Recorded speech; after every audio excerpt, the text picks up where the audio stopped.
This is just where I'm heading up to camp. You can pick up the moon just pretty much on the ridge there, or just behind the ridge. Okay, this is us just camped now on the summit of Slieve na Glock in the Mourne Mountains.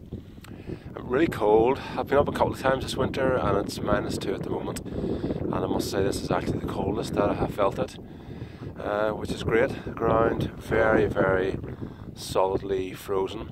Not really any snow, but just really frozen. Not much wind at the moment, but the wind tonight is supposed to actually get up to 40 to 50 miles an hour, so I've the tent really, really well guyed out, and I'm expecting a very, very windy night, which hopefully we will see later. This is just using the MSR XGK2 petrol stove. Absolutely amazing once you get it going. A bit fiddly because you have to preheat it, but it just boils water incredibly quickly. Not so good for simmering, but for boiling water it's just first class, and it works really, really well.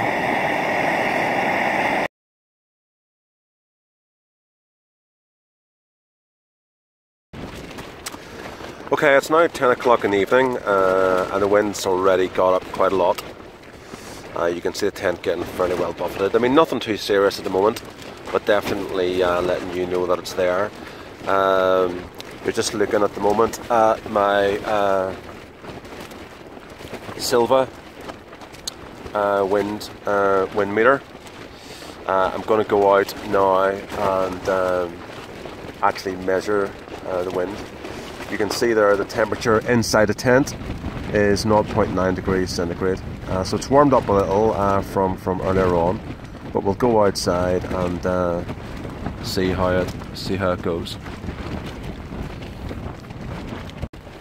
Here's just the first thing you have to look out for in a tent.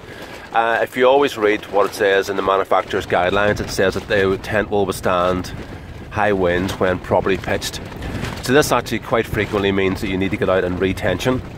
I had this really, really tight earlier on, whereas now you can see it's just lost so much tension. So we'll go out and I'm going to tension the whole tent, and then we'll actually come back in and video it again and see the difference that it makes.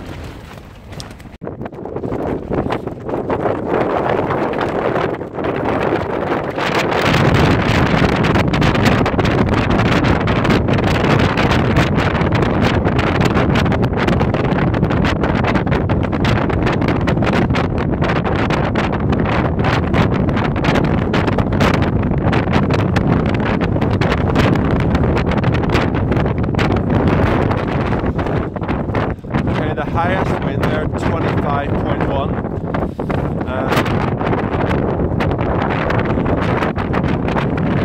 Just see the tent getting buffeted, and a big tension on the guylines. So I'm going to retighten that, and we'll see, hopefully make a big difference. Now this is a quick video inside the tent after the tent has been retensioned. I think maybe the wind has dropped a bit, but there's a big difference in the flapping around. What I'm going to do now is I'm going to go outside and let you have a look outside as well. You can see the difference again. Okay, tent's retensioned, and I think you can see a big difference. Hardly moving at all now in the wind. Looking up towards the front, much more stable. Again,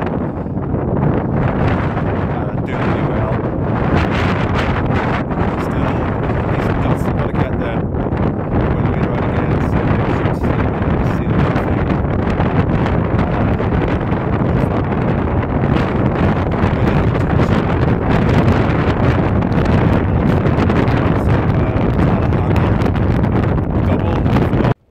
And here's the difference now with the tent tensioned at the front.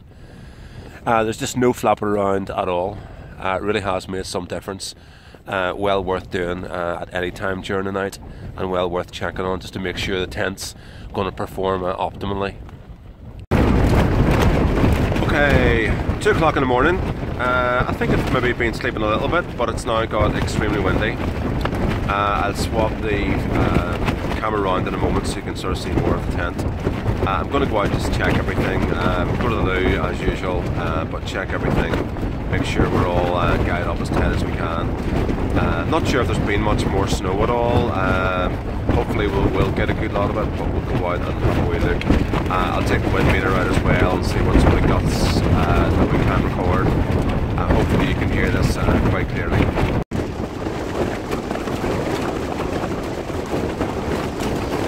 Okay, just looking down the tent now towards the rear, towards the back. Yep, it's pretty windy for sure. Poles are really just shaking, no real major deformation or anything, but definitely worth going out and having a look and seeing what it's like from the outside.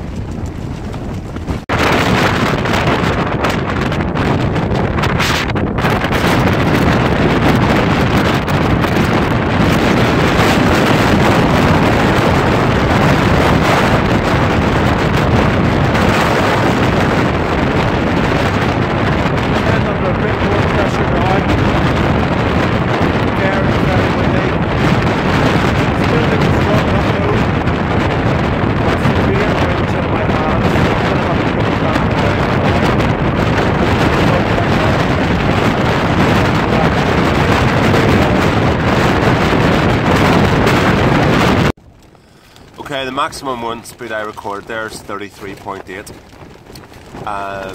which is very windy. I think, a lot of, they say that a lot of people really overestimate the wind, and I can totally understand how that is true. If I would have been estimating it, I would have said it was 40 to 45, so 33.8, windy enough. I did managed to get a little bit more tension on the tent again, just with the guys, etc. So not really much more I can do. I'm sure it'll be fine. Again, it's to get windier later on, so we'll obviously wait and see. It's 4:30 in the morning, serious wind at the moment, although it's still got to increase in the next couple of hours by about another 20 miles an hour. So we'll just see how things go. Hard to know if on the video it's coming out much worse than it was previously, but certainly I'm having to raise my voice a lot more so that you can hear what I'm saying. Outside, it's probably about 50-mile-an-hour winds at the moment. On this occasion, because it's lashing rain and sleet at the moment, I'm not going to go out and measure it. I'll just take the weather forecast for granted as if it's true. So I'll keep posting updates, and we'll see how we get on in another couple of hours.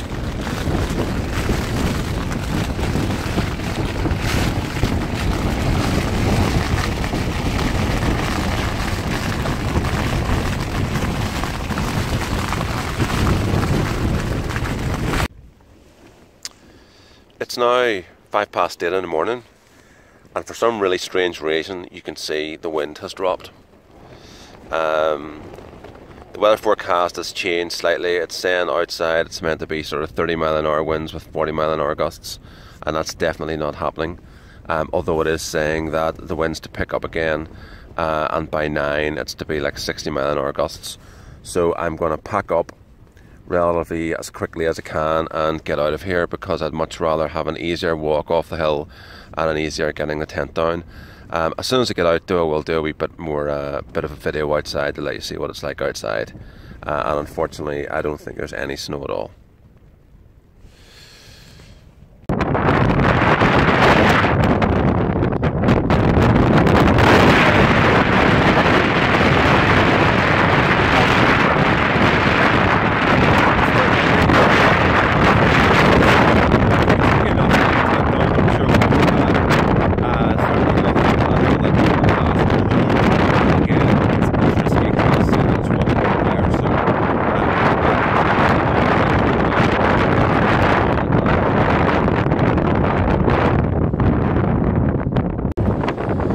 Okay, this is actually Slieve Burna.